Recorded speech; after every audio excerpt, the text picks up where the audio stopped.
Hi hello అందరికీ నమస్తే. Welcome to V20 TV. నేను మీ బంగారాజు. ఓకే. సో మూడో వారం నామినేషన్స్ అయితే అయిపోయినాయి. ఒక లిస్ట్ అయితే బయటికి రావడం జరిగింది. మరి ఈ లిస్ట్ ప్రకారంగా ఎవరు బయటకు వస్తారు, ఏం కథ అని చెప్పేసి నా ఆన్సర్ ప్రకారం నేను చెప్తా. అండ్ ఈ నామినేషన్లో మెయిన్గా మనం ఆడుకోవాల్సింది మణికంఠ వర్సెస్ యష్మి వర్సెస్ సోనియా. వీళ్ళ ముచ్చట్లు ఎవరు రాంగ్ ఎవరు తప్పు అని చెప్పేసి కొద్దిసేపు డిస్కషన్ చేసుకుందాం.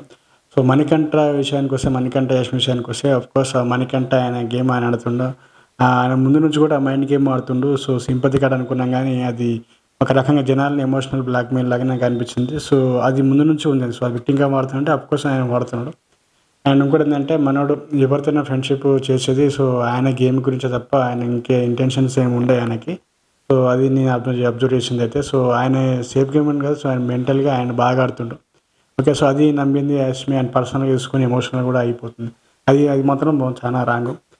ఇంకోటి మైక్రో మేనేజ్మెంట్ అంటే ఒక టీం లీడర్గా ఉన్నప్పుడు ప్రతి విషయంలో అడిగి తెలుసుకోవడం తప్పు లేదు. అండ్ దాన్ని బట్టి యష్మి తన 100% ఆమె ఇచ్చింది నాకు అనిపించింది.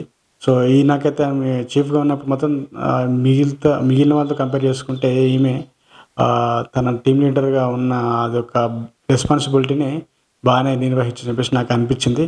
అఫ్కోర్స్ ప్రతి అంతే కంటెస్టెంట్ల మధ్య చిన్న రిలీజ్ రావచ్చు, అది ఏది కానీ. సో ఒక టీం లీడర్ మాత్రం తన మాత్రం 100% ఇచ్చింది. సో కొన్ని విషయాలు అయితే మనకంటే అవి అనడం తప్పు అనిపించింది.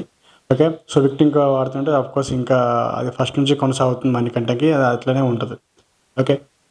సో దీంట్లో ఎవరు ఫెయిర్ అన్ఫెయిర్ అంటే నాకైతే సో ఏమంటారు ఇద్దరిలో అంటే సో యష్మి వచ్చేసి చెప్పిన పాటలు కరెక్టే, ఏం చెప్పిన అంటే సో కొద్దిగా ఫెయిర్ లాగా ఎవరిని కూడా డిసైడ్ చేయలేకపోయారు. అండ్ ఇద్దరైతే బాగానే ఉన్నారు వాళ్ళ పాయింట్స్. ఇంకోటి సోనియా వర్సెస్ యష్మి అయితే ఇది మాత్రం మొత్తానికి అన్ఫెయిర్. సో సోనియాకి ఏంటంటే వేరే రీజన్స్ ఏం లేకుండా అండ్ యష్మికి వేయడం జరిగిందని నాకు అనిపించింది.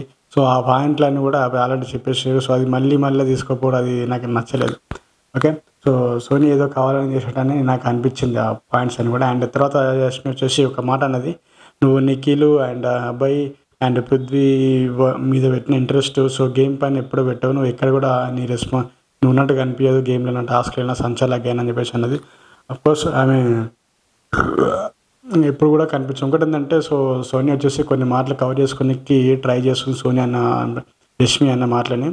అది నిజంగా ఏదో ఒక చేయడం కాబట్టి చేసినట్టు నాకు అనిపించింది. ఇది అసలు ఈ నామినేషన్ దానికి ఇది మాత్రం అన్ఫేర్. ఓకే. అండ్ ఇప్పుడు ఈసారి ఈ లిస్ట్లో ఉన్న వాళ్ళు ఎవరు బయటకు వస్తారు, ఏం కథ అనిపించి డిస్కషన్ చేసుకున్నాం కొద్దిసేపు. సో మనకైతే విష్ణుప్రియ, మణికంఠ, ప్రేరణ, అభయ్, పృథ్వీ, సోనియా అండ్ యష్మి, సీత. సో ఈ లిస్ట్లో ఎవరు బయటకు వస్తారు అని అంటే సో నాకు అనిపించింది చెప్తా. అఫ్కోర్స్ అందరూ స్ట్రాంగ్ కంటెస్టెంట్లే. సో విష్ణుప్రియ విషయానికి వస్తే విష్ణుప్రియ ఇప్పట్లో బయటికి రాదు. అండ్ మణికంఠ రాడు, ప్రేరణ అసలే రాదు, అభయ్ అసలే రాడు. సో అభయ్ సెల్ఫ్ నామినేషన్ వేసుకుండు అండ్ ఆయన కూడా అసలు రాడు. సో ఆల్రెడీ మనకి మంచి ఫాలోయింగ్ కూడా ఉంది బయట. అండ్ పృథ్వీ కొద్దిగా చెప్పలేం. నైన్కి అయితే రాదు. సో యష్మి రాదు, సీత. ఓకే. సో దీంట్లో డేంజర్ వచ్చేసి so Sita versus Prithvi. Okay. And ఉంటే ఓకే లాస్ట్లో అయితే కనుక విష్ణుప్రియ. సో వీళ్ళ ముగ్గురిలో మాత్రం ఒకరైతే బయటికి రావడం జరుగుతుంది. సో ఎందుకంటే విష్ణుప్రియ గేమ్స్లో కూడా అంటే ఆమె ఇంకా టాస్క్లు ఆడింది అఫ్కోర్స్, కాకపోతే అంత అనిపించలేదు. సో జనాలకి ఇంకా విష్ణుప్రియ ఇంకా కోరుకుంటున్నారు, అది ఇంకా కనిపించలేదు నాకు అనిపించింది. సో సీత వచ్చేసి కొన్ని విషయాలు తను ఎమోషనల్ అయిపోతుంది. సో ఆ విషయము అది తనకి ఏమంటారు నెగిటివ్ అయ్యే అవకాశాలు బాగున్నాయి. అండ్ ఇంకోటి సో పృథ్వీ వచ్చేసి ఎందుకంటే ఆయన చాలా గేమ్స్ అయినా సరే ఏదైనా సరే ఆడుతున్నప్పుడు మనోడు ఆ గేమ్ యొక్క రూల్స్ మర్చిపోయి సో ఏదైనా సరే మనం ఎట్లయినా సరే గెలవాలనే ఒక తాపత్రయంతో మనోడు ఫాల్ గేమ్స్ చాలా ఆడుతున్నట్టు. ఓకే. అండ్ ఇంకోటి సార్ అవసరం లేకపోయినా సరే ఆ గేమ్లకు ఆడకుండా అగ్రెషన్ చేసుకొని సో ఆ గేమ్ని తప్పుతో పట్టించే ప్రయత్నాలు బాగా చేస్తుంటాడు మన పృథ్వీ. సో కాబట్టి ఈ విషయాలు మనము పరిగణలోకి తీసుకుంటే సో వీళ్ళ ముగ్గురిలో ఒకరైతే పక్కా బయటికి వచ్చే అవకాశాలు కంపల్సరీ. అండ్ నైనిక ఏంటంటే సో వీళ్ళ తర్వాత నైనిక కూడా ఉంటుంది. ఓకే. సో నైనిక ఏంటంటే నైనిక బెస్ట్, నైనిక ఇచ్చేసింది. కాకపోతే అందరి రీజన్ ఒకటే, నువ్వు సంచాలక సారీ నువ్వు టీడీగా ఫెయిల్ అని చెప్పి అందరూ అదే అదే రీజన్ చెప్పేసి వేసినారు. కాకపోతే సో పాపం అంటే తను చిన్నపిల్ల, అంటే కొన్ని కొన్ని విషయాలు సడన్గా నిర్ణయాలు తీసుకోలేకపోయింది. సడన్గా ఒక్కసారి అంత పెద్ద రెస్పాన్సిబిలిటీ ఇచ్చేసరికి కొద్దిగా హ్యాండిల్ చేయలేకపోయినాం. కాకపోతే ఇంకోటి ఏంటంటే తను అందరి టీంలో ఉన్న వాళ్ళందరి డిసిషన్ తీసుకుంటే, అందరి అభిప్రాయాలు తీసుకుంటే బాగుంటుంది కదా అని చెప్పేసి ఆమె అట్లా వదిలిపెట్టడం జరిగింది. కాకపోతే అది కొద్దిగా అన్‌ఫేర్ అనిపించింది. ఇలాంటి కొన్ని మాటలు చెప్పినప్పుడు.